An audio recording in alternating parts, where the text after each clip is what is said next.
Bonjour à tous, et puis heureux de vous retrouver, puisque effectivement, maintenant, ça fait quelques années que je viens faire des conférences à l'Université permanente de Nantes, et c'est toujours avec grand plaisir que je reviens. Donc cette année, en plus, je vais avoir le plaisir de faire 2 conférences. Donc celle-ci, c'est la première, il y en aura une seconde en février-mars, je crois. Et donc cette conférence, en fait, c'est un peu la continuation de la conférence que j'avais donnée l'année dernière, qui était consacrée justement à ce livre, donc paru en 2018, L'économie du réel, qui était une réflexion sur les limites de la pensée économique. D'ailleurs, c'était le titre de la conférence de l'année dernière. Mais dans ce cadre de cette réflexion globale sur la pensée économique et plus précisément sur la question des marchés, eh bien, il y avait aussi dans ce travail, dans ce livre, un chapitre consacré à la question agricole. C'est une question dont, en fait, je trouve personnellement qu'on ne parle pas assez, parce que les enjeux économiques, sociaux et évidemment alimentaires, et même écologiques, sont extrêmement importants. Et je trouve personnellement que les économistes ont tendance à mal traiter de la question agricole. Alors ce que je vais faire aujourd'hui, c'est donc essayer de vous montrer comment les économistes traitent la question agricole. Je vais commencer par expliquer la crise, par donner des éléments de réflexion sur la crise agricole, ou plutôt les crises agricoles. Ensuite, je vais essayer de montrer comment les économistes traitent ces questions agricoles, c'est-à-dire quels sont les modèles qu'ils utilisent, comment concrètement, quels sont les supposés théoriques qui sont derrière ces questions agricoles. Et puis ensuite, je montrerai à la fois les limites de ces modèles, et je conclurai pour évoquer une crise qui a touché ici beaucoup de gens, moi aussi, c'est la pénurie de beurre de 2017. Souvenez-vous, il y a 2 ans exactement, eh bien, on ne trouvait plus de beurre dans les grandes surfaces. C'était assez traumatisant, surtout pour des Nantais, je sais, mais pour beaucoup d'autres gens aussi, parce que c'est quelque chose d'assez exceptionnel, une pénurie alimentaire. Et donc, c'est cette pénurie qui arrivait au moment même où j'écrivais ce livre, qui m'a du coup entraîné à modifier un peu le contenu du livre et à l'intégrer dans la réflexion sur la crise agricole. Et derrière cette crise agricole, donc la crise de la pensée économique. Et donc je vais y revenir et je vais vous donner des éléments d'explication de cette crise, puisque là aussi je trouve qu'elle n'a pas été traitée, à mon avis, à la mesure de ce qu'elle a été. Alors, pour commencer, la triple crise agricole. En fait, nous sommes aujourd'hui confrontés à une crise qui en fait se produit à partir de 3 éléments. Tout d'abord, ce qui est le plus visible, en tout cas pour les agriculteurs, c'est la crise des revenus agricoles. Ensuite, la crise écologique. Et enfin, la crise de confiance des consommateurs. Alors ces 3 crises, je vais donner quand même quelques éléments de chiffres. On vient d'avoir un rapport de l'INSEE qui est sorti, qui porte sur les revenus 2017 des agriculteurs et qui montre que d'abord le revenu moyen des agriculteurs, c'est 1 390 € par mois. Donc les agriculteurs ne sont pas très bien payés. Il faut savoir que, bien sûr, les agriculteurs ils agissent souvent en indépendant. On parle ici des revenus des exploitations et des chefs d'exploitation. C'est un métier qui est difficile, c'est un métier qui ne permet pas toujours de prendre des vacances, surtout quand on est éleveur. C'est compliqué de trouver des gens pour s'occuper des animaux, ils ont besoin qu'on s'occupe de tous les jours. Alors ce revenu moyen, donc relativement faible, il masque des disparités extrêmement importantes selon le secteur et selon bien sûr les exploitations. Alors selon le secteur, eh bien, le secteur de la viticulture, c'est celui qui se porte le mieux. Le revenu moyen mensuel, c'est de 2 790 €. Quant aux éleveurs, c'est eux qui aujourd'hui se portent le moins bien. Et là aussi, ce n'est pas un hasard, c'est 620 € par mois. Les exploitations elles-mêmes connaissent des variations très importantes. Alors ça va dépendre en particulier pour les agriculteurs. Beaucoup ont des emprunts à rembourser. Et donc bien sûr, le revenu d'exploitation qu'ils vont tirer de leur exploitation sera plus faible s'ils doivent rembourser des emprunts. D'autres ont déjà remboursé leurs emprunts et donc sont souvent dans une situation financière un peu meilleure. Ça va dépendre aussi bien sûr de la taille de l'exploitation, du lieu où elle se trouve aussi. hein, si elle trouve facilement, il y a des coûts de transport élevés, hein, on est dans une zone rurale un peu déconnectée des grands centres, des grands systèmes de circulation et de transport, eh bien, ça va coûter plus cher que si on est près d'une grande agglomération, ne serait-ce que pour transporter hein, les marchandises, les produits finis, et puis aussi pour acquérir hein, des éléments pour l'exploitation agricole. Alors, le chiffre qui a beaucoup retenu l'attention de cette étude de l'INSEE, donc publiée cette semaine, hein, c'est que près de 20% des agriculteurs français ont déclaré un revenu nul, voire un déficit de leur exploitation en 2017. Alors c'est considérable, 20%. C'est-à-dire que 20% des agriculteurs, en fait, n'ont aucun revenu directement issu de leur exploitation. Pourquoi ils n'ont aucun revenu? Eh bien parce que les coûts de production de leur production agricole sont à peu près égaux au prix auquel ils vendent, voire parfois les coûts sont supérieurs et donc ils vendent à perte. Alors vous allez me dire, mais comment font-ils pour vivre? Eh bien, heureusement, ils ont des systèmes d'aide, hein, on va en parler aussi tout à l'heure, donc la PAC, la politique agricole commune, qui aide les exploitations et qui leur permet de survivre. Hein, mais c'est tout de même extrêmement difficile pour ces personnes de considérer que l'essentiel de leur revenu ne vient pas de leur activité au sens strict, mais d'une forme de subvention qui leur est accordée par l'Union européenne. Alors, d'autres chiffres, hein, cette crise agricole eh bien, se retrouve dans l'emploi. Hein, c'est-à-dire que le nombre d'emplois agricoles a considérablement chuté. Alors, il a énormément chuté depuis la fin de la guerre, la Seconde Guerre mondiale, mais il a continué de chuter depuis les années 80, et en fait, il continue de chuter encore aujourd'hui. Quand on prend, alors juste, là aussi un chiffre, parce qu'on va en parler, si on pense aux exploitations laitières, donc entre 1984 et 2014, donc en 30 ans, le nombre de faillites est considérable, et on a constaté que 84% des exploitations laitières ont disparu en 30 ans. Hein, donc, vous voyez, c'est une crise du nombre d'exploitations, mais aussi du coup une crise de l'emploi. Alors, on ne mange pas tellement moins de lait aujourd'hui, on ne consomme pas moins de lait aujourd'hui qu'il y a 30 ans. Même, a priori, on devrait en consommer plus puisque la population a augmenté. Ce qui signifie que si la production de lait si la production de lait est comparable et si le nombre d'exploitations a été réduit de 84%, on en déduit que la taille moyenne des exploitations a beaucoup augmenté. Et donc ça aussi, ça participe aussi d'un malaise aussi auprès des paysans, parce que avoir un cheptel d'une vingtaine de vaches ou un cheptel de 200 vaches, eh bien, évidemment, ce n'est pas du tout le même travail, ce n'est pas du tout la même façon de travailler, et ce n'est pas non plus les mêmes conditions, y compris pour les animaux. Alors j'y reviendrai tout à l'heure. Bon, on a aussi chez les agriculteurs une crise sanitaire, dans le sens où le moral des agriculteurs est très faible, le nombre de suicides est supérieur à la moyenne de la population, hein, et en particulier pendant les périodes de crise, c'est-à-dire les périodes de diminution des prix des produits agricoles. Alors là aussi, une enquête de Santé publique France a montré que justement au moment où où les prix ont baissé, hein, les taux de suicide des agriculteurs ont dépassé de 30 voire de 50% le taux de suicide moyen de la population, et même quand on compare par rapport à l'âge, etc., parce que bien sûr le suicide aussi dépend de l'âge.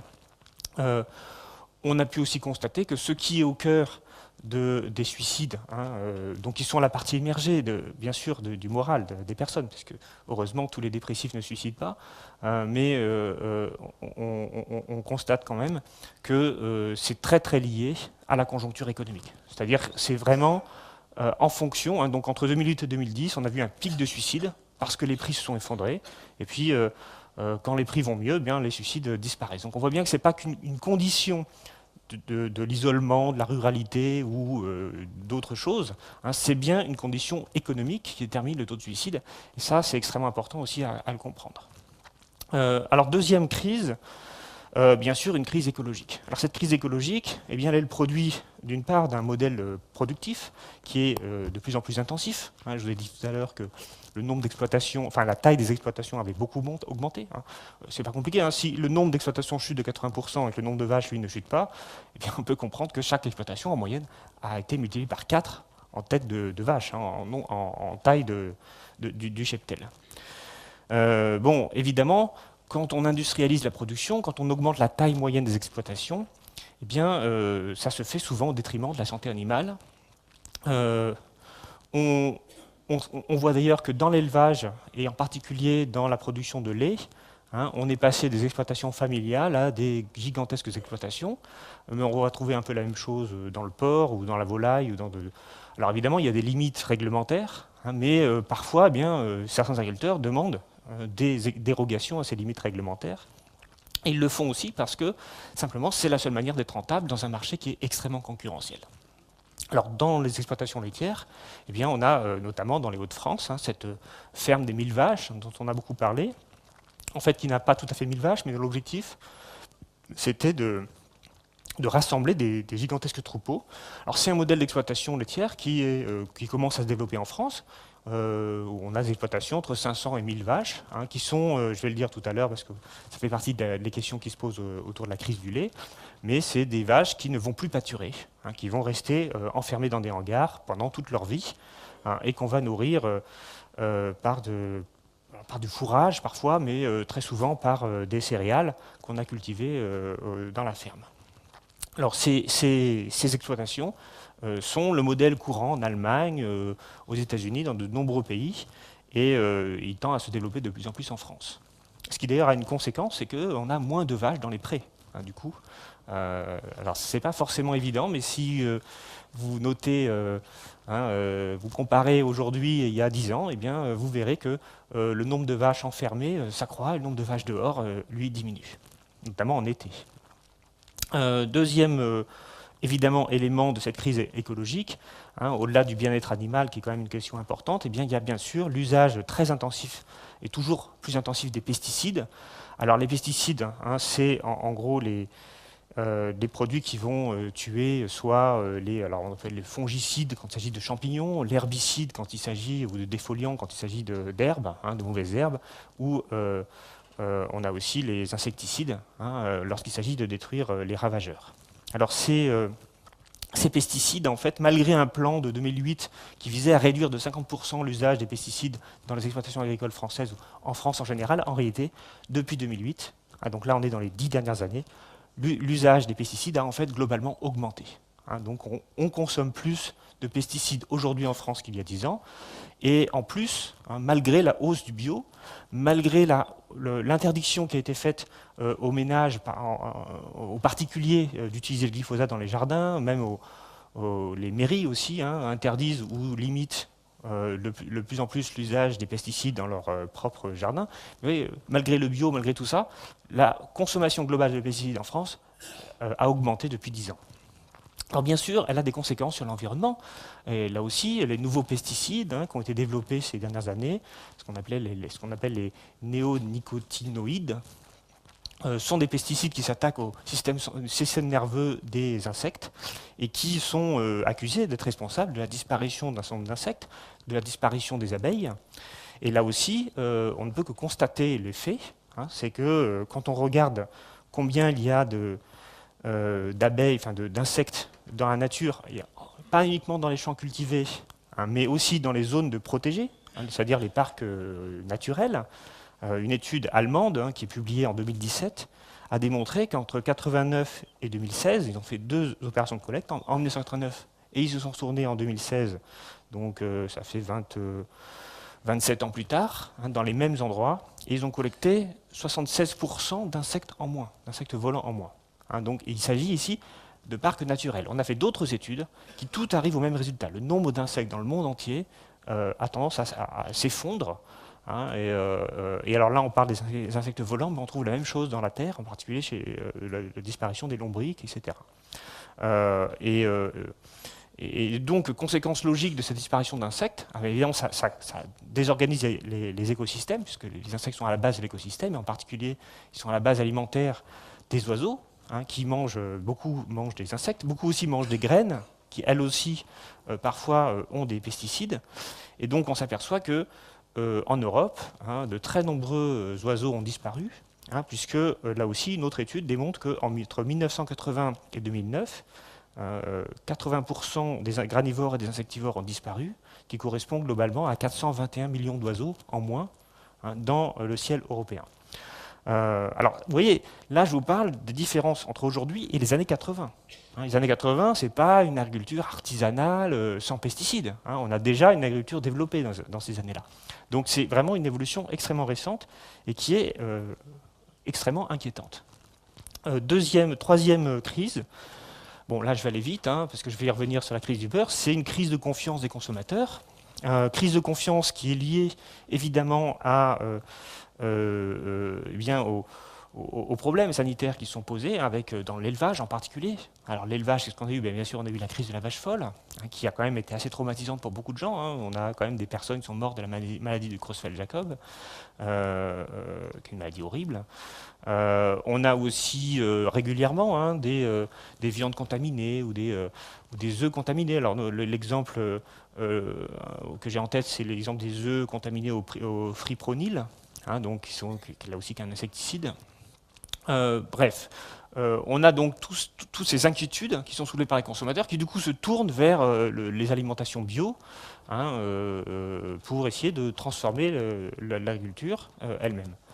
Et puis on a aussi, et je vais revenir tout à l'heure, cette pénurie de beurre, c'est-à-dire que tout d'un coup les consommateurs se sont trouvés sans beurre dans les rayons des grandes surfaces. Et je ne sais pas si vous vous souvenez, parce que c'est pas très longtemps, mais c'est qu'on a commencé à voir apparaître du faux beurre ou du beurre mélangé avec autre chose, voilà, des espèces de produits de substitution, parce qu'il n'y avait plus de beurre. Alors ça, je vais revenir parce que c'est très intéressant. Donc, voici les crises, voici les problèmes, et comment les économistes, eux, conçoivent ou répondent à ces questions. Alors je vous ai mis ici un manuel d'économie, c'est le manuel le plus vendu en France, qui est destiné à un manuel américain. Là, il s'agit ici de l'adaptation française, l'adaptation européenne, et traduit en français. Alors ce manuel, qui est un peu la Bible des étudiants, eh bien, elle va vous présenter l'agriculture comme le modèle d'une économie performante. Alors, si je lis un extrait de ce manuel, voilà, donc le cœur de la pensée économique, c'est de dire tant que les marchés concurrentiels, tant que les marchés sont en concurrence, ils sont performants. C'est lorsque la concurrence est atteinte, eh bien, que les marchés ne sont pas performants. Alors ils expliquent ici, les marchés concurrentiels sont définis par deux caractéristiques essentielles. Les biens offerts à la vente sont identiques. Et deuxième caractéristique, les acheteurs et les vendeurs sont si nombreux qu'aucun acheteur ou vendeur isolé ne peut influencer le prix de marché. Il y a des marchés pour lesquels l'hypothèse de concurrence parfaite s'applique parfaitement. C'est les économistes qui parlent. Sur le marché européen des produits agricoles, par exemple, 14 millions de producteurs vendent des céréales, des fruits, du lait, du bœuf, de l'agneau, etc. Et des milliers de consommateurs achètent ces produits. Aucun acheteur ou vendeur isolé ne peut influencer le prix de ces biens. Chacun prend le prix pour donner. Vous voyez, donc on enseigne à nos étudiants en première année que le marché agricole, c'est le marché parfait, à partir de laquelle on va développer la pensée économique. Et plus loin donc dans ce livre, les auteurs vont donner comme exemple le marché du lait. Alors ils expliquent dans leur présentation qu'on a 7000 litres de lait qui sont vendus au prix unitaire de 40 centimes d'euros. Et ce marché, donc ils précisent, permet de déterminer le prix d'équilibre, un prix où, grâce à la concurrence, et là je cite, tout le monde a été satisfait, les acheteurs ont acheté tout ce qu'ils voulaient acheter et les vendeurs ont vendu tout ce qu'ils voulaient vendre. Vous voyez, c'est parfait. Grâce aux courbes d'offres et demande, alors dont c'était le thème de la conférence l'année dernière, grâce aux courbes d'offres et demande et grâce à la concurrence, eh bien, on va avoir un prix de marché qui va correspondre aux vœux de chacun. Et donc vous voyez que, et en particulier chez les producteurs de lait, ils ont vendu tout ce qu'ils voulaient au prix qu'ils le voulaient, puisque c'est le marché. Alors, bien sûr, quand on connaît la réalité des choses, voilà, et qu'on voit qu'en réalité rien ne se passe comme prévu, ou en tout cas comme c'est expliqué dans les manuels, on peut se poser la question de savoir, mais pourquoi les économistes racontent-ils ces salades?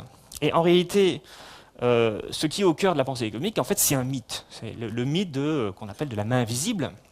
Alors ce mythe de la main invisible, en fait, il a été conçu en tout cas formulé la première fois par Adam Smith en 1776. Donc Adam Smith, c'est un peu le père fondateur de l'économie contemporaine. Et donc, en fait, ce mythe, en fait, ce qu'il exprime, c'est l'idée que les actions individuelles, hein, l'intérêt personnel des agents économiques va contribuer au bien-être collectif. En fait, toute la pensée économique est fondée sur ce mythe fondateur. L'idée que le marché, c'est un artefact qui va permettre de concilier les intérêts individuels avec l'intérêt collectif. Donc en fait, en cherchant son propre intérêt, eh bien, je vais contribuer au bien-être collectif. Alors Adam Smith a formulé les choses un peu comme ça, puisqu'il a dit hein, ce n'est pas de la bienveillance du boucher que nous attendons de notre dîner, mais du soin qu'il apporte à ses propres intérêts.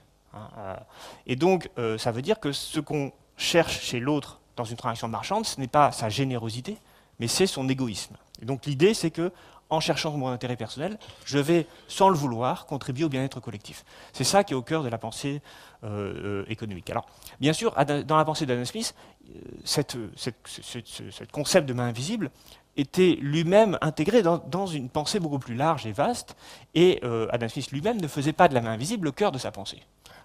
Il expliquait qu'il y avait beaucoup de moments où il fallait que l'État intervienne pour financer les biens publics. Il expliquait aussi que, par exemple, sur le marché du travail, il y avait des rapports de domination, et donc le marché du travail n'était pas un marché où tout le monde était content. Donc Adam Smith a formulé l'idée, mais il n'a pas mis forcément cette idée au cœur de toute sa pensée. Ce qui s'est passé, c'est que, d'ailleurs, il emploie dans La richesse des nations, donc son livre majeur d'économie, il emploie la formule main invisible qu'une seule fois dans le livre 4. Donc, c'est-à-dire tout à la fin de son livre, hein, et même pas en introduction ou dans un endroit extrêmement important, mais dans le cadre d'un raisonnement plus complexe sur le commerce international. Donc, en fait, ce qui est intéressant dans la pensée économique, c'est que justement, on a pris ce concept qui venait de Smith, mais on a fait le cœur, alors que chez Smith, ce n'était pas le cœur de la pensée. Et comment on a mis qu'est-ce qu'on a essayé de démontrer à travers ça? On a essayé de démontrer que le marché, ça ce que ne disait pas Adam Smith, mais ce que les économistes aujourd'hui disent, c'est que le marché, il existe des conditions de marché, en concurrence parfaite, en information parfaite, avec des individus qui sont rationnels, etc. Il existe des conditions de marché qui permettent d'arriver automatiquement au bien-être social. Et donc l'idée des économistes, c'est de dire, en fait, les agents économiques ne peuvent pas arriver au bien-être social par l'État ou par des systèmes collectifs. C'est via le marché qu'on doit arriver, c'est le mécanisme privilégié pour parvenir au bien-être social. Et donc les économistes vont chercher à démontrer cela. Alors pourquoi ils cherchent à démontrer ça? Alors il y aurait plein de théories à développer, à dire là-dessus, mais je ne vais pas trop m'étendre, mais en fait ils cherchent un mécanisme naturel. C'est-à-dire qu'ils cherchent derrière le marché une espèce de mécanisme qui se produit automatiquement et qui produit automatiquement le bien-être dans la société. Et cela a le gros avantage de pouvoir faire de l'économie en fait une science naturelle. C'est-à-dire que le marché devient un système naturel de gestion qui n'est dirigé par personne. Et c'est ça qui est très pratique, c'est que du coup ça permet de faire des théories où personne n'est responsable de la situation, c'est bien le marché qui, via les actions individuelles des gens, qui sont des actions non motivées par une perspective globale, eh bien, va créer lui-même un ordre, qui va du coup être un ordre naturel, avec un prix naturel, qui va permettre l'optimum. Donc il y a l'idée chez les économistes de retrouver cette espèce de Graal, cette espèce de système qui va permettre de transformer les actions égoïstes individuelles en un bien-être collectif. Et ça, on le retrouve alors évidemment depuis Adam Smith, mais encore aujourd'hui, au XXe siècle. On a notamment quelque chose qui est très important dans la pensée économique, c'est la preuve mathématique, formulée par les économistes Kenneth Arrow et Gérard Debreu en 1954, qu'il existe un équilibre du marché, ce qu'on appelle l'équilibre général, qu'il existe un système de prix qui permet d'égaliser les offres et les demandes de tous les marchés, et c'est ça qui est démontré dans cette contribution, c'est pour ça qu'elle est intéressante, ce système de prix va être un optimum social. Et donc c'est ça l'idée. Alors il prouve qu'il existe, mais en fait, après, d'autres preuves mathématiques arriveront et prouveront qu'on ne peut pas l'atteindre. En tout cas, le mécanisme de la concurrence ne permet pas à lui tout seul de l'atteindre. Alors, Ça, c'est la quête économiste. Donc c'est cette raison pour laquelle les économistes ont toujours avoir tendance à valoriser les systèmes de régulation par le marché plutôt que les systèmes de régulation qui, du coup, ne sont pas par le marché et, du coup, impliquent une autorité publique et politique, et donc de l'arbitraire. Et ça embête beaucoup les économistes d'avoir de l'arbitraire, parce que si on a de l'arbitraire, on n'a plus du naturel, en quelque sorte. Et alors, l'autre aspect, dans la vulgate, on va dire, qu'on sert aux gens en général et aux étudiants, on leur dit, en fait, le prix, c'est un mécanisme d'efficacité, parce que le prix, c'est le mécanisme par lequel on va inciter les gens à être les plus efficaces possibles. Et donc, on va montrer que, simplement, si le prix augmente, l'offre va augmenter. Ça, c'est les lois de l'offre et la demande dont j'ai parlé l'année dernière. Si le prix baisse, excusez-moi, si le prix augmente aussi, la demande va baisser. Si, au contraire, le prix baisse, eh bien, la demande va augmenter et l'offre va baisser. Et donc, ce mécanisme d'incitation va permettre d'équilibrer le marché. Donc, cette espèce d'idée que les individus vont se conformer au prix, vont prendre le prix comme élément qui va les permettre de changer leur comportement. Donc c'est là aussi l'autre magie, c'est que le marché il crée des prix, et ces prix créent des comportements. Et donc comme ça, on a l'optimum qui est les comportements des individus qui se complètent et qui se coordonnent de manière harmonieuse. Alors, je vais revenir un peu là-dessus parce que c'est très intéressant, puisque cette idée que les prix sont incitatifs et les prix permettent d'ajuster l'offre et la demande et permettent d'ajuster les comportements, eh bien en réalité, elle ne marche pas très bien dans l'agriculture, et c'est bien le problème. L'idée des prix incitatifs, c'est l'idée que, par exemple, quand le prix baisse, eh bien, je vais changer ma production. Je vais arrêter de produire ce que je produis et je vais donc changer. Et donc, dans l'agriculture, eh bien, on a cherché récemment, et là aussi je vais raconter comment, à retrouver le mécanisme des prix, puisque pendant toute une période, l'agriculture européenne était fondée sur les prix garantis, c'est-à-dire des prix administrés. Les prix administrés, nous dit-on, c'est pas bien parce que ça supprime le mécanisme des prix, qui est un mécanisme de gestion et d'incitation des comportements. Donc on est passé dans l'agriculture d'un mécanisme de prix administré à un mécanisme de prix de marché. Et là, on nous dit, regardez, grâce au prix de marché, on va arrêter la surproduction, on va arrêter les pénuries, on va arriver au bien-être social. Sauf que quand on dit ça, on oublie que l'agriculteur ne peut pas...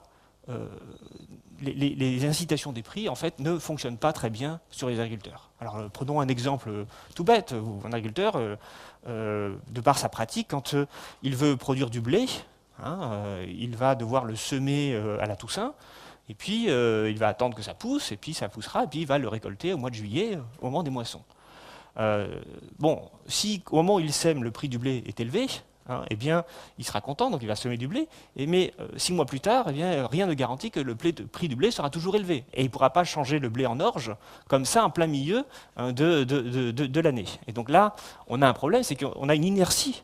Et le problème, c'est que les prix de marché, eux, ils ne sont pas du tout inertes. Eux, ils varient très fortement, non seulement d'une année sur l'autre, mais aussi, c'est plus grave, d'un mois sur l'autre ou d'une semaine sur l'autre.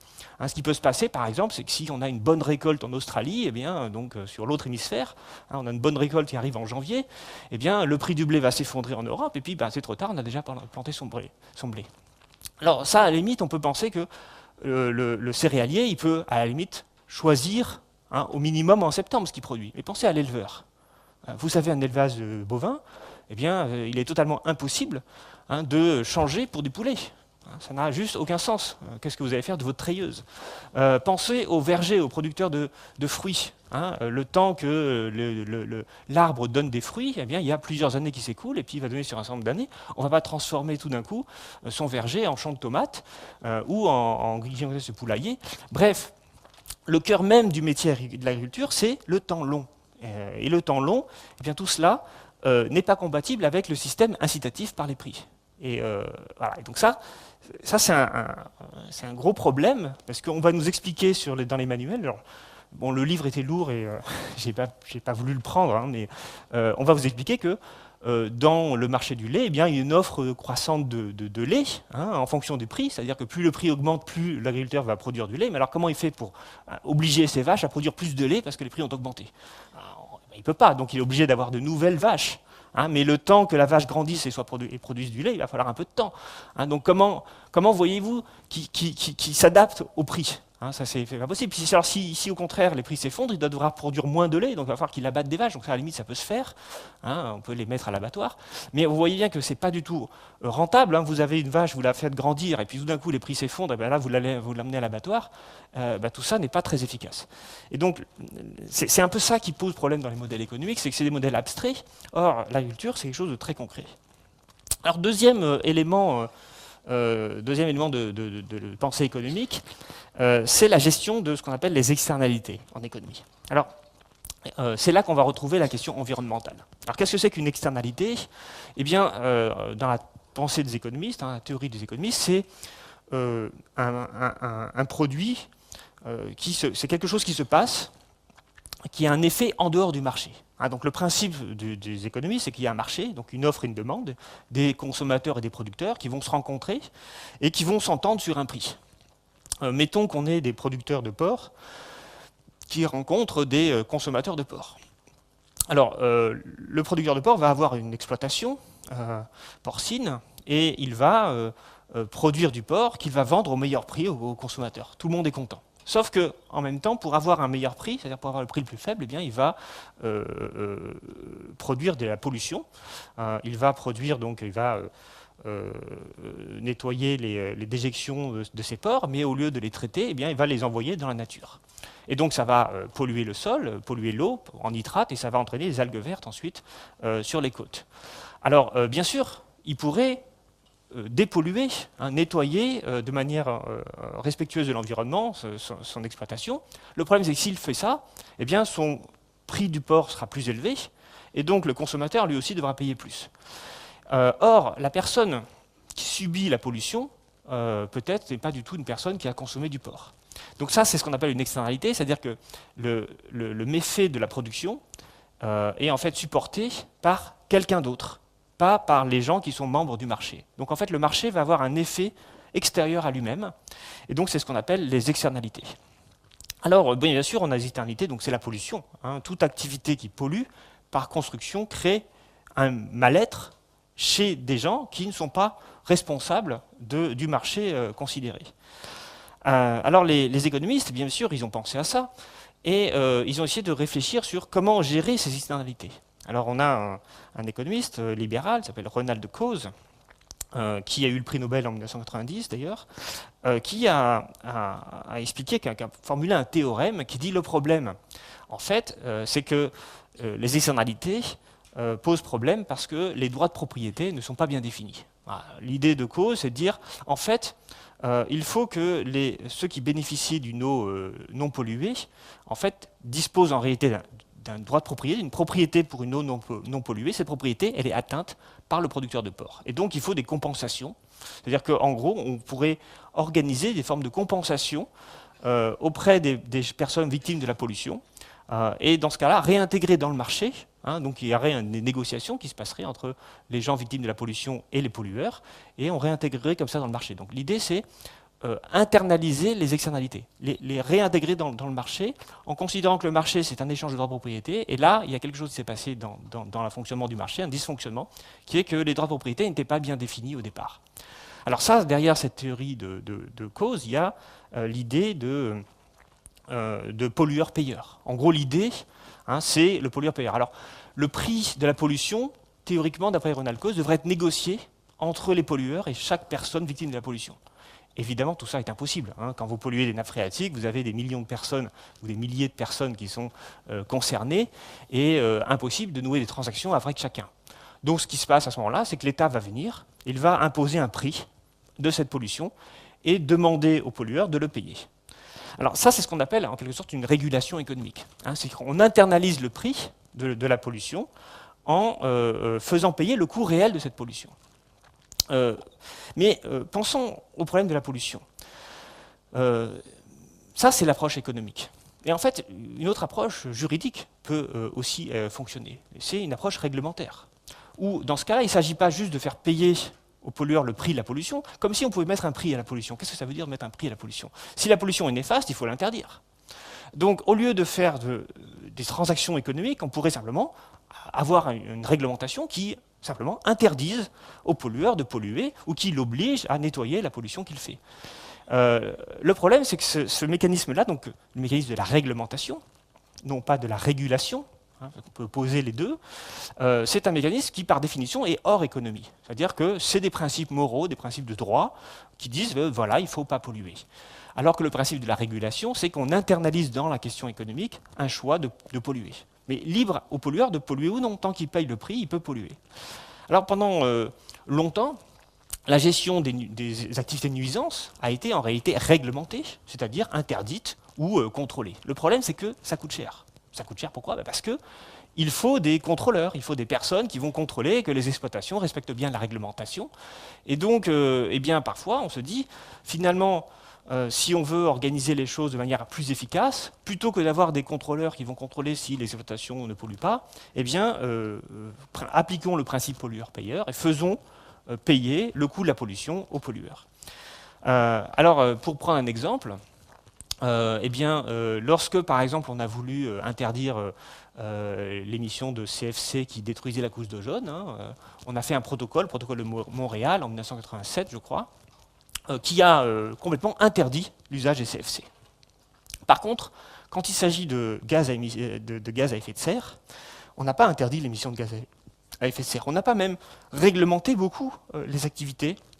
Alors il y a une réglementation sur les automobiles, mais ce n'est pas ça le cœur du principe. Le cœur du principe, c'est la régulation, c'est-à-dire le prix du carbone. Et c'est ce que recommandent la plupart des économistes. Alors on a organisé dans l'échelle européenne un marché du carbone qui fait en sorte que ceux qui émettent du carbone ont le droit d'émettre le carbone comme ils font, pourvu qu'ils payent le prix du carbone, c'est-à-dire une taxe sur les émissions de gaz à effet de serre. Alors vous voyez, si je vous dis ça, c'est pour que vous compreniez comment est-ce que la pensée économique pense le marché et comment elle pense la pollution. Alors évidemment, le problème, c'est que tout cela ne va pas forcément bien fonctionner, et on le voit très bien, c'est-à-dire qu'on n'a pas résolu le problème d'algues vertes en Bretagne, on a du mal à limiter les émissions de gaz à effet de serre avec ces systèmes de régulation, systèmes de pollueurs-payeurs. Alors certains disent parce que le prix du carbone n'est pas assez élevé, mais d'autres aussi font souligner, parfois à juste titre, que faire payer une taxe carbone aux gens qui prennent leur voiture, s'ils n'ont pas d'autres moyens pour se déplacer, eh bien, ça pose quand même un problème, c'est-à-dire qu'il faut trouver une alternative, et parfois l'alternative doit se trouver en dehors du marché. Donc, à force de vouloir tout internaliser, eh bien, on a du mal à trouver des solutions pérennes. Alors, par exemple, si je reprends la question de taxe carbone, j'avais entendu François Ruffin qui disait eh bien, il faut interdire le vol court courrier, c'est-à-dire interdire les déplacements en avion entre, par exemple, Paris et Lyon, ou entre Paris et Nantes, parce que finalement, ça peut très bien se faire en TGV. Et ça serait de la réglementation, vous voyez. On a dit non, absolument pas possible, ça c'est contraire à tous les principes, il faut que les gens soient libres, pourvu qu'ils payent cher, de prendre l'avion. Ça c'est une vraie question de philosophie de ce que doit être la politique économique. Alors je voudrais qu'on revienne maintenant sur l'agriculture, parce que je ne vais pas avoir le temps, et essayer d'expliquer justement comment l'agriculture est devenue, si je puis dire, néolibérale, c'est-à-dire comment l'agriculture a mis le marché au cœur de son fonctionnement. Parce que ça, ce n'était pas le cas toujours. Alors, ça a été le cas, puis ça n'a plus été le cas. Ça n'a plus été le cas au moment où on a inventé la PAC, c'est-à-dire la politique agricole commune. Mais il faut savoir que la politique agricole commune est elle-même la version européenne d'une politique agricole française. Cette politique agricole française a été mise en place dans les années juste après la guerre, en fait. Et elle a fait la part belle à l'intervention de l'État. Il faut dire qu'en 1945, la paix est retrouvée. On ne fait plus confiance vraiment au marché pour reconstruire la France, et on arrive à un État extrêmement interventionniste. D'ailleurs, le premier gouvernement de l'après-guerre, c'est une alliance des gaullistes et des communistes, donc c'est des gens qui sont très interventionnistes, qui ne croient plus au fonctionnement du marché. Et donc, dans l'agriculture, eh bien, ça va dire qu'on va créer un certain nombre d'incitations à la modernisation agricole. Alors, c'est très important de moderniser l'agriculture, parce qu'à l'époque, on a quasiment 40% de la population active qui est agriculteur, qui est agricole, et une agriculture qui ne permet pas de nourrir l'ensemble de la population. On va avoir d'ailleurs des tickets de rationnement qui vont perdurer jusqu'en 1947 en France. Donc, il est absolument indispensable de moderniser, et les pouvoirs publics ne pensent pas que la modernisation se fera toute seule. Donc, ils vont la pousser. Ils la poussent avec un certain nombre de mécanismes. Le premier, évidemment, c'est l'INRA, un centre de recherche agricole, l'Institut national de recherche agricole, agronomique, qui va justement est là pour aider les agriculteurs à améliorer les espèces, à faire de la recherche pour avoir une agriculture plus efficace. Mais ça ne suffit pas. Parce que les agriculteurs, pour qu'ils aient besoin de se moderniser, eh bien, il faut qu'ils disposent du financement. Donc on va créer le crédit agricole, qui va avoir pour fonction de permettre aux agriculteurs de se financer leurs investissements, et notamment tout ce qui est lié à la mécanisation. Mais ça non plus, ça ne suffit pas. Parce qu'il faut convaincre les agriculteurs. Et pour ça, on va créer les chambres d'agriculture, qui vont faire le lien entre les autorités publiques, les syndicats agricoles d'ailleurs, et justement, c'est une nouvelle pratique. Donc, financement,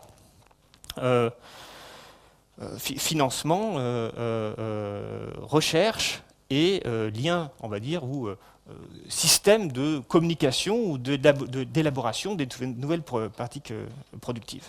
Alors, le problème, c'est que les agriculteurs sont en fait très réticents à la modernisation. Et pour une raison tout à fait évidente pour les agriculteurs de l'époque. Si l'agriculture se modernise, si chaque agriculteur produit davantage, parce que l'idée c'est ça, c'est d'augmenter les rendements de la terre pour produire plus, eh bien, on va se retrouver devant un problème qui est un débouché qui lui est rigide, une demande rigide. C'est-à-dire que les gens ne vont pas plus manger parce qu'on va produire plus de nourriture. Et donc, quelle conséquence ça a? Bien, ça a pour conséquence de faire baisser les prix. C'est-à-dire que toute hausse de la production, en fait, va se retrouver limitée par le fait qu'elle va entraîner une baisse des prix de marché.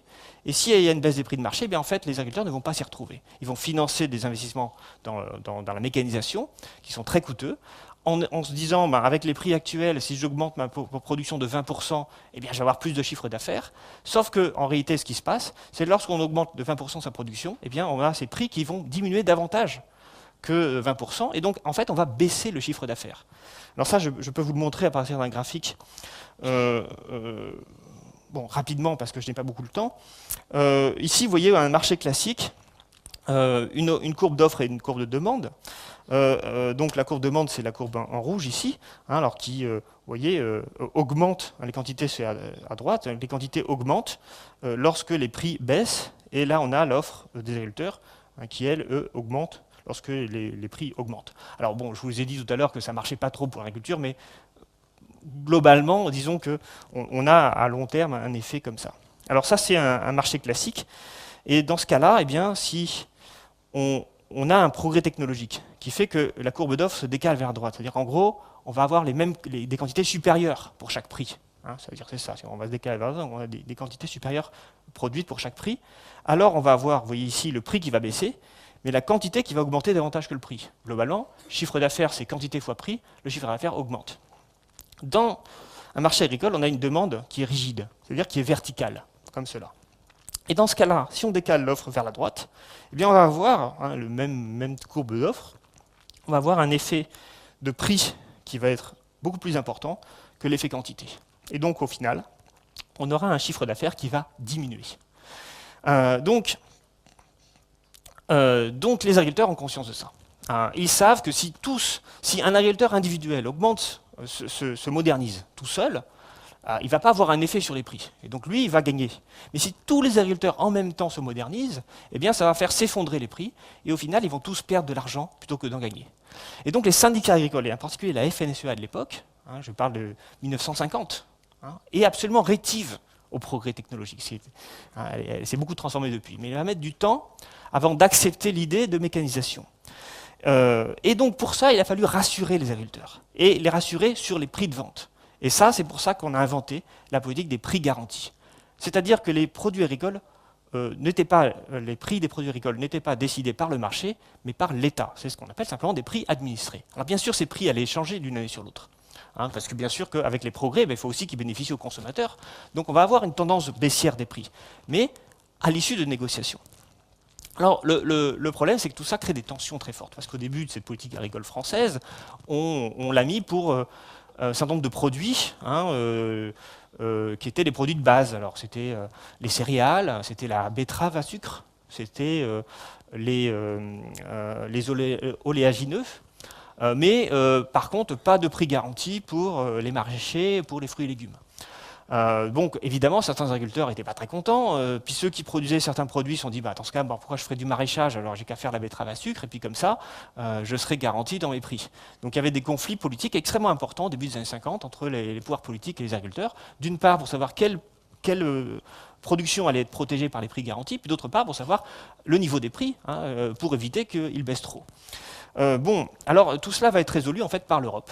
C'est-à-dire qu'au moment de la signature du traité de Rome en 1957, eh bien, on décide que dans le cadre de la politique européenne, il va y avoir une politique agricole commune. Alors pourquoi ça résout les problèmes? Parce que c'est plus le gouvernement français directement qui va être responsable des prix, c'est l'Union européenne, enfin, à l'époque la CE, c'est la communauté, voilà, c'est le mot que je cherchais, la communauté économique européenne. Et donc, ça a aussi l'autre avantage que la France commence à ce moment-là, dans les années 50 déjà, à avoir de la surproduction, parce que les prix garantis, en fait, entraînent la surproduction. Et donc, grâce à la CE, eh bien, on va pouvoir trouver des débouchés parmi les autres partenaires européens. Alors, le problème, c'est que ces débouchés vont très vite se trouver limités, parce que comme on généralise cette politique à toute l'Europe, eh bien, tous les agriculteurs vont avoir tendance à devenir productivistes, c'est-à-dire à augmenter les productions, puisque comme les prix sont garantis, qu'il n'y a plus de risque de baisse trop importante des prix, eh bien, toute production supplémentaire va forcément augmenter le chiffre d'affaires des agriculteurs. Alors, du coup, tout cela entraîne des problèmes européens. Il faut gérer les surplus agricoles qui commencent à être massifs. Alors, comment fait-on? Eh bien, tout d'abord, on introduit des normes de qualité. On dit on n'achètera les produits agricoles que s'ils ont un minimum de qualité. Alors c'est là qu'on va voir la standardisation des produits agricoles. Vous savez que les courgettes que vous faites pousser sur votre jardin n'ont absolument rien à voir avec les courgettes qu'on achète. Je sais pas, dans les jardins, elles sont grosses comme ça, puis quand on les achète, elles sont toutes petites. Bon, ça c'est la normalisation des produits. On essaye de normaliser les catégories, puis comme ça, ça permet aussi de dire ces courgettes-là, on ne les achète pas parce qu'elles ne sont pas aux normes. Et donc, ça permettait de limiter en quelque sorte les surplus agricoles. Et puis, progressivement, ça ne suffisait pas. Donc, on a mis en place assez vite des restrictions quantitatives, là aussi, qui étaient décidées par l'Union européenne, et notamment les quotas laitiers, dont je vais reparler tout à l'heure, qui se mettent en place dans les années 80. On va aussi avoir à ce même moment ce qu'on appelait la jachère, c'est-à-dire on demande aux agriculteurs de ne pas cultiver l'ensemble de leurs terres. Donc tout ça pour éviter les surplus, parce que les surplus, bien sûr, coûtent très cher aux politiques agricoles. Et on va d'ailleurs, à la fin des années 80, on va avoir des tonnes et des tonnes de beurre de surplus, ce qui va entraîner d'ailleurs l'existence de quotas laitiers. D'ailleurs, c'est ça qui était intéressant, c'est qu'on avait des tonnes de beurre de surplus dans les années 80, puis tout d'un coup, en 2017, plus du tout de beurre nulle part dans le monde entier. Et ça, c'était assez intéressant. Bon, alors, autre gestion, la gestion des agriculteurs eux-mêmes, qui se sont mis à faire du poulet. Alors, pourquoi du poulet? Parce que le poulet, en fait, c'est des céréales transformées, si on réfléchit. C'est-à-dire qu'on a trop de céréales, donc on va faire du poulet export, du poulet de mauvaise qualité, qui va, du coup, comme son nom l'indique, être exporté, notamment profitant des chocs pétroliers des années 70, de l'enrichissement des pays pétroliers, pour exporter ce poulet dans les pays du Golfe. Alors on va d'ailleurs, oui, j'ai mis ici, surtout dans l'ouest de la France, parce qu'effectivement, c'est devenu une spécialité bretonne, plus largement que la Bretagne d'ailleurs. Ça touche aussi la Mayenne et sans doute aussi la Loire-Atlantique. Brest, pardon. Brest, c'est devenu l'essentiel de l'activité portuaire de Brest, c'était du poulet, pendant les années 90-2000. Alors le problème, c'est que ce poulet va poser des problèmes. D'abord parce qu'au début, on va évidemment vendre tous les poulets qu'on pourrait produire dans les pays du Golfe, et puis très vite, il va y avoir des concurrents brésiliens, argentins et autres qui vont se mettre aussi sur le marché. Donc ça va être la première crise du poulet à la fin des années 80. Et puis il va y avoir une nouvelle crise. Et puis ensuite, on va commencer à chercher à diversifier ces marchés, et notamment à vendre des poulets congelés, encore une fois, de mauvaise qualité, dans les pays africains. Et là, il va se passer un problème, c'est que les pays africains vont dire « Attendez, vous êtes en train de détruire notre agriculture. » Parce que vos poulets, ils sont subventionnés. En fait, on a ce qu'on appelle les restitutions. C'est-à-dire que les agriculteurs pouvaient, chaque fois qu'ils vendaient des poulets, en fait, récupérer une partie de l'argent du coût de production. Et donc, ils vendaient des poulets à un coût inférieur où ils se produisaient dans ces pays africains. Et donc ça, évidemment, c'était terrible, parce que les agriculteurs africains faisaient faillite. Et donc on était en train de dévaster l'agriculture des pays en voie de développement, en plus en faisant un poulet qui était un poulet de mauvaise qualité. Donc on a eu des négociations assez serrées dans le cadre, à l'époque du GATT, des General Agreement on Tariff and Trade, qui était l'ancienne OMC, et qui aboutissait en 1994 aux accords de Marrakech, accords au cours desquels les Européens s'engagent à supprimer leur système, à changer profondément leur politique agricole commune. Alors ils auraient pu s'engager de deux manières. Soit arrêter d'exporter des poulets, arrêter d'ailleurs d'exporter des produits agricoles dans le monde entier, mais ça les agriculteurs ne le voulaient pas, ils ne voulaient pas arrêter d'exporter parce que c'était leur débouché.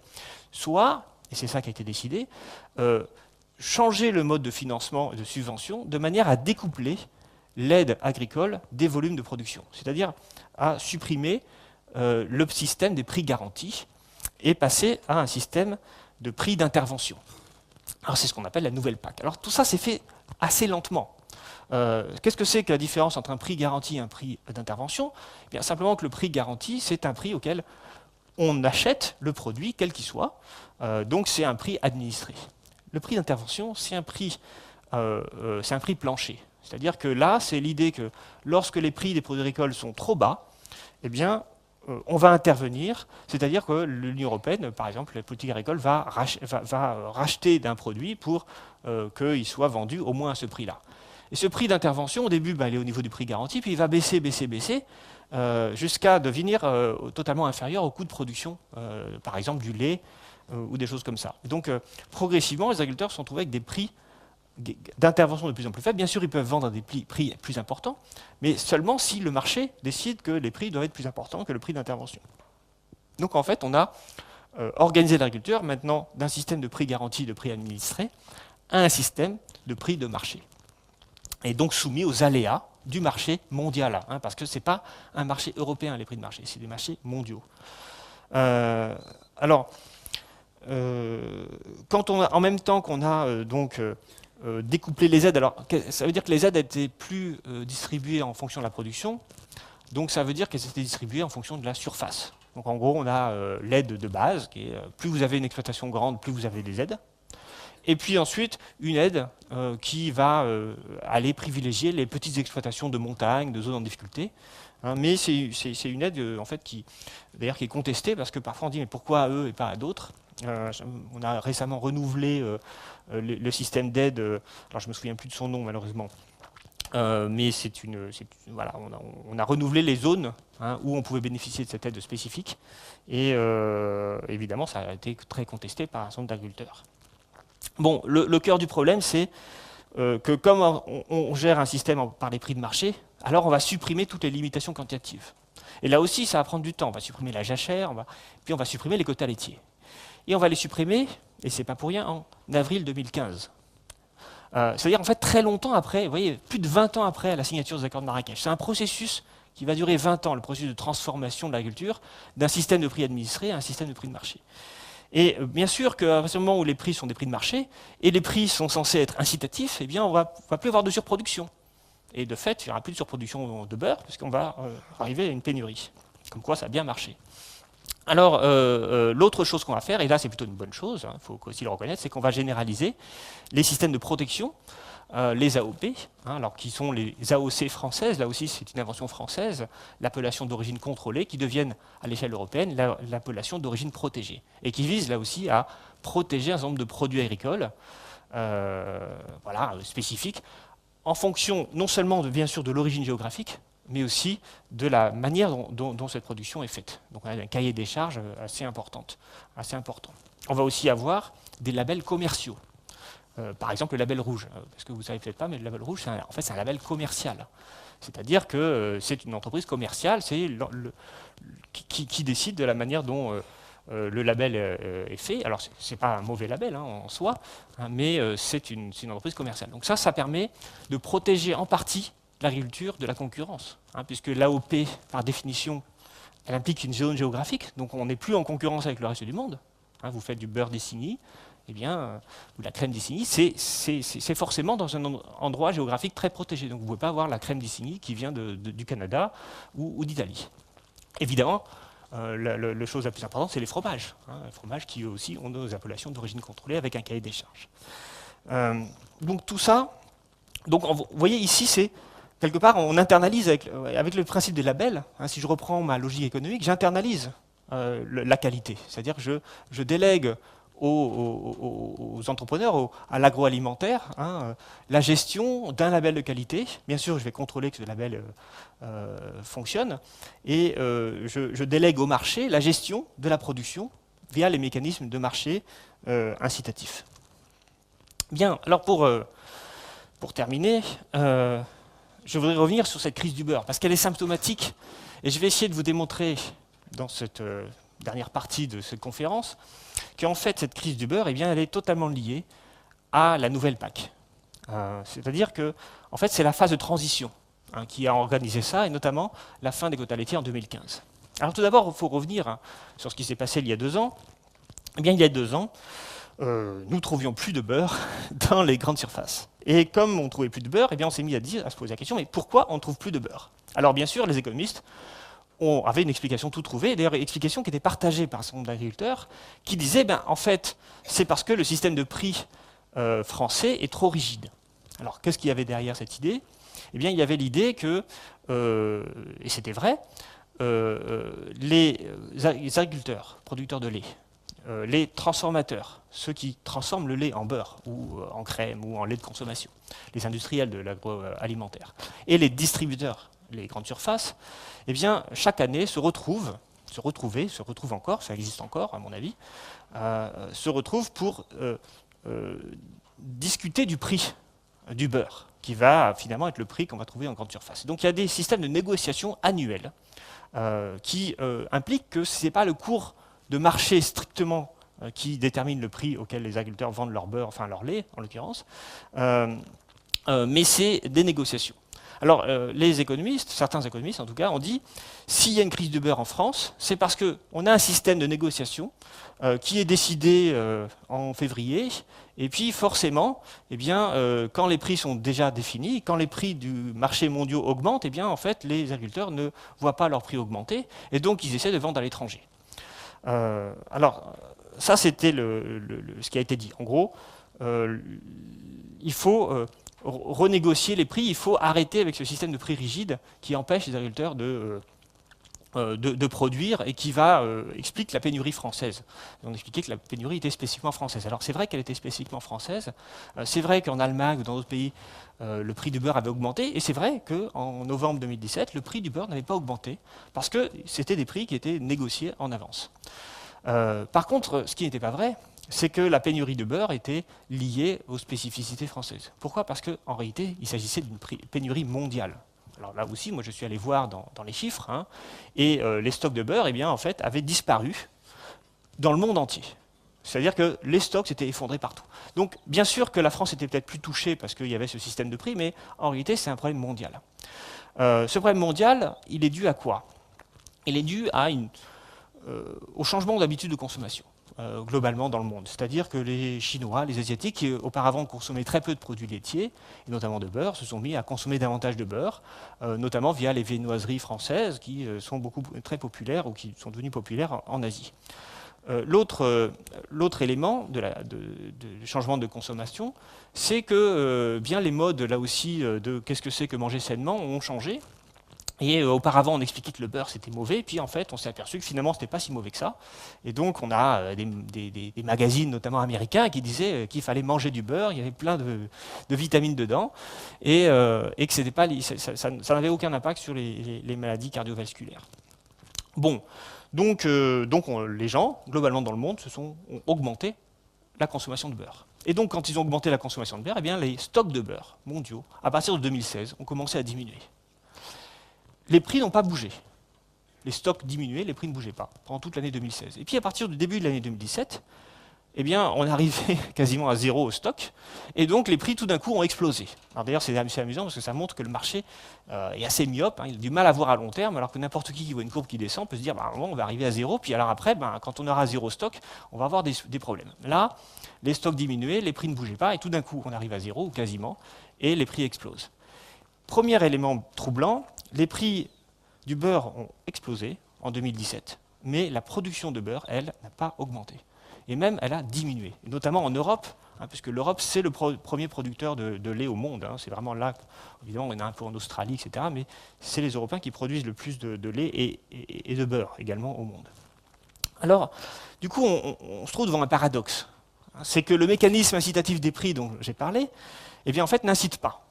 Et ça, c'est toujours comme ça que ça passe. Donc, les agriculteurs ne voient pas, n'augmentent pas leur offre globalement dans le monde entier.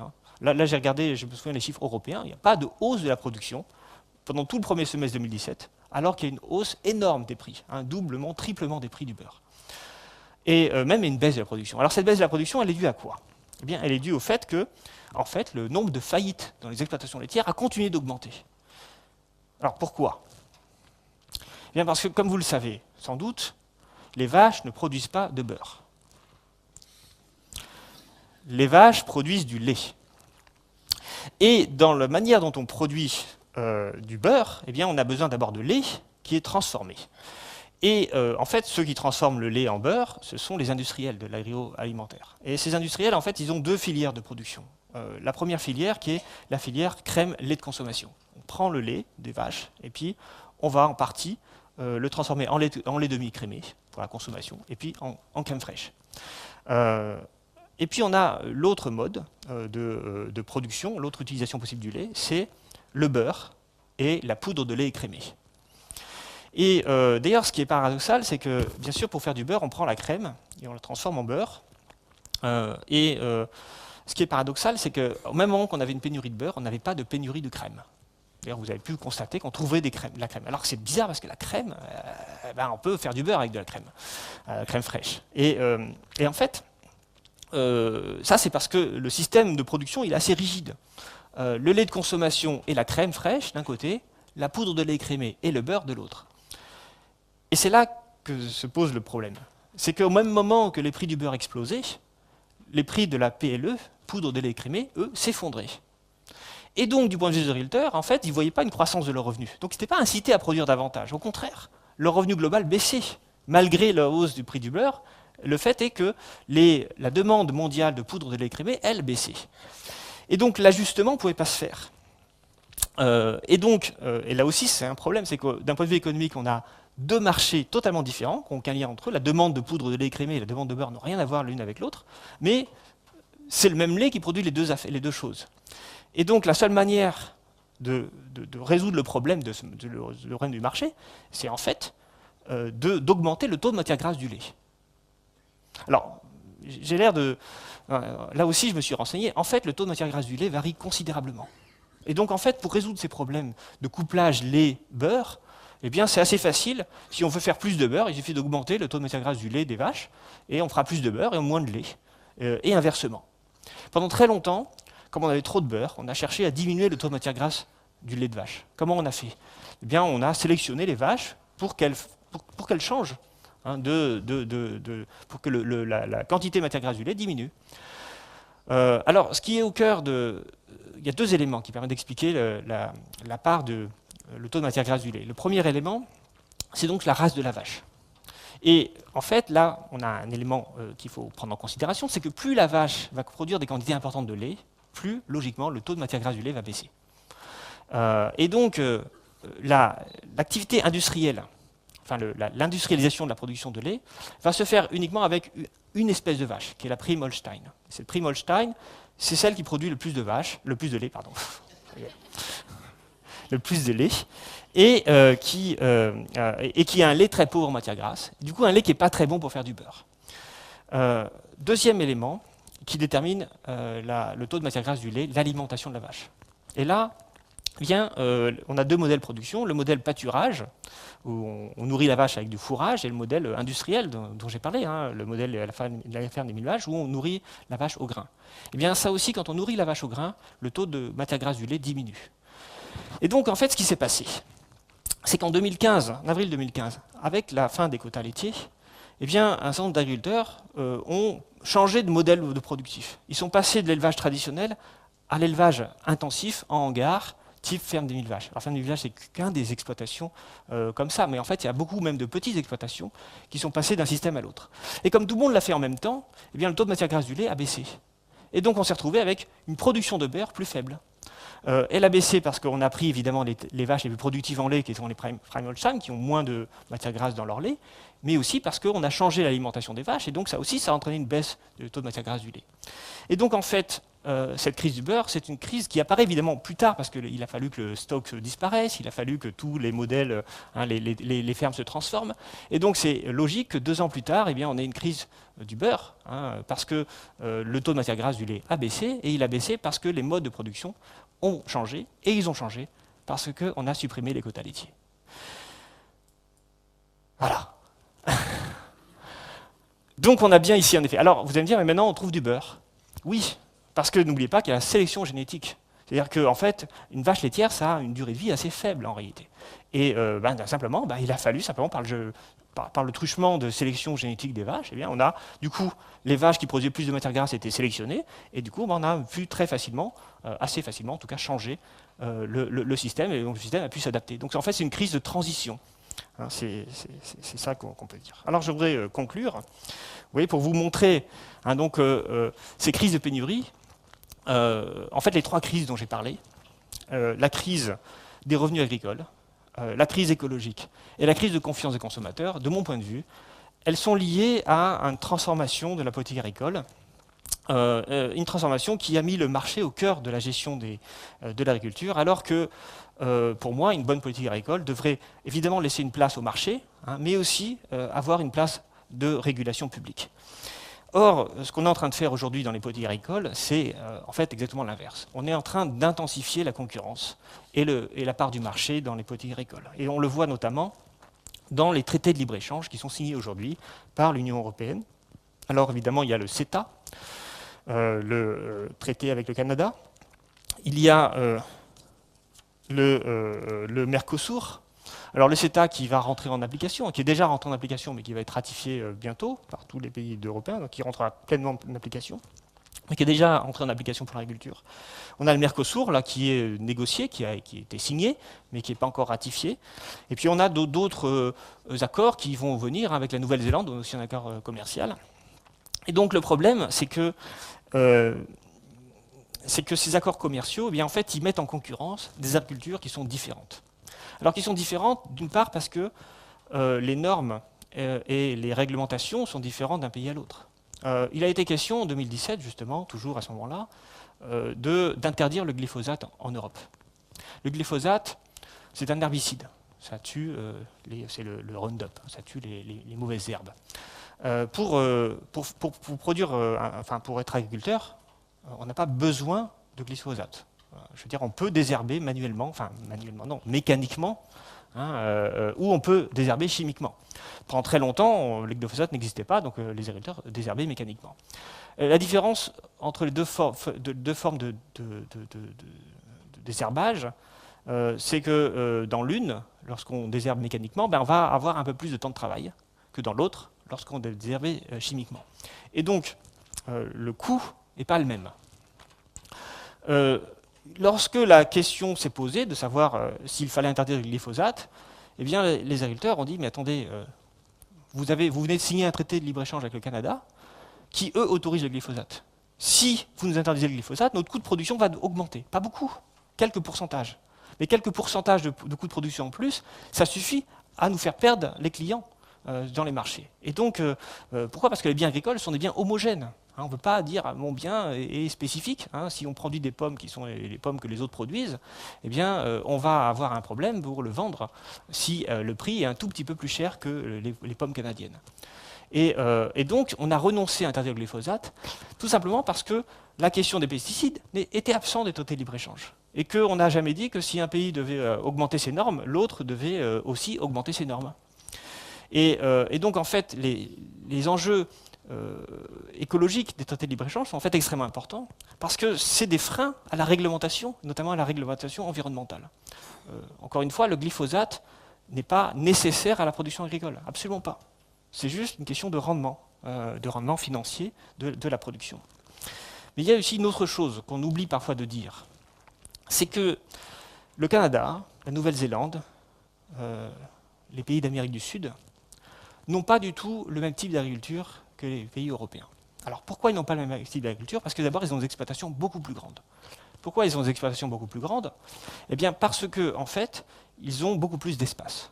C'est-à-dire que l'Europe, c'est un continent qui est beaucoup plus densément peuplé que, par exemple, toute l'Amérique, ou l'Australie, ou la Nouvelle-Zélande. Ce qu'on appelle les pays du Nouveau Monde. Ces pays du Nouveau Monde, eh bien, ils ont été peuplés plus tardivement. Ils ont une agriculture qui s'est formée au XVIIIe siècle, très souvent, et qui est fondée sur des tailles d'exploitation beaucoup plus grandes. Et du coup, on va avoir une agriculture plus extensive, c'est-à-dire où l'objectif, ce n'est pas de maximiser le rendement de la terre. Alors, je vous demande une minute d'attention. Dans l'agriculture, on a deux facteurs de production, la terre et le travail. On a donc deux manières d'optimiser. Soit on essaye d'économiser du travail, soit on essaye d'économiser de la terre. Pensez à la chose, vous avez 10 hectares, vous devez cultiver. Bien, soit vous mettez beaucoup d'efforts en termes de travail sur 10 hectares pour essayer que chaque hectare produise le plus possible. Soit vous mettez moins d'efforts de travail, de manière à ce que les hectares produiront moins, mais ça vous coûtera moins cher en temps de travail. Ces deux logiques ont leur cohérence économique. Mais seulement, dans un pays comme la France, qui est assez densément peuplé, donc globalement dans un continent comme l'Europe, qui est assez densément peuplé, les terres sont rares, les exploitations d'assez petite taille, et donc les rendements de la terre sont 2 fois plus importants qu'au Canada. Mais, du coup, le coût unitaire de production du blé est plus important parce qu'on va avoir besoin de plus de travail. Je les ai mis dans les chiffres, je n'ai pas le temps, je ne vais pas vous les donner, mais quand je vous dis que le rendement est 2 fois plus élevé, c'est exactement ça pour le blé. Le rendement moyen d'un hectare de blé au Canada est 2 fois plus faible que le rendement en France. Sauf que ce rendement faible va avoir pour bénéfice le fait d'avoir moins d'heures de travail. Comme on a moins d'heures de travail, et que le travail c'est le coût principal, eh bien on va vendre moins cher son blé. Et donc mettre en concurrence le Canada et l'Europe, ça veut dire en fait que c'est le modèle canadien qui va s'imposer à la fin. Et ça veut dire qu'en France, si on devait appliquer le modèle canadien sur les exploitations françaises, alors bien sûr ça voudrait dire que les exploitations françaises moyennes augmenteraient de taille considérablement, mais aussi ça veut dire que pour se conformer au modèle, il faudrait qu'elles soient moins efficaces au niveau des rendements de la terre. Et donc ça veut dire que comme on ne va pas augmenter les surfaces cultivées, parce que toutes les surfaces cultivables sont cultivées en France quasiment, eh bien ça veut dire que la production agricole française risque d'être divisée par 2. C'est ça que ça veut dire. Et l'emploi, bien sûr, va être encore plus divisé par 2. Et donc ça veut dire que la France, qui était un grand pays de production agricole, qui exportait beaucoup, qui avait largement de quoi nourrir sa population, devient un pays qui a besoin des autres pays pour s'alimenter. Et je vous signale que c'est en train d'arriver. C'est-à-dire que si vous connaissez un peu les chiffres, si vous vous intéressez à ça, vous pouvez vérifier que la production agricole française ne cesse de diminuer. Et si elle diminue, et que les rendements à l'hectare aussi diminuent, se plafonnent ou diminuent, et s'ils diminuent et plafonnent, et si la production française globalement diminue, c'est parce qu'en fait on est progressivement poussé par la concurrence internationale et la concurrence avec le Canada à adopter des méthodes qui sont moins intensives en terre, et plus intensives en travail. Excusez-moi, l'inverse, qui sont moins intensives en travail, en gros qui ont besoin de moins de travail et de plus de terre. Voilà, c'est ça que je voulais dire. Voilà, donc je voulais terminer là en vous disant que l'agriculture est une question sérieuse, qu'on ne peut pas vivre sans produits alimentaires, que les agriculteurs font un métier extrêmement important qui est de nourrir la population, et que cette question extrêmement importante, de mon point de vue en tout cas, ne peut pas être laissée au seul marché. La régulation de la production agricole ne peut pas être laissée au seul marché, et la pensée de l'agriculture ne peut pas être laissée aux seuls économistes. Voilà, je vous remercie.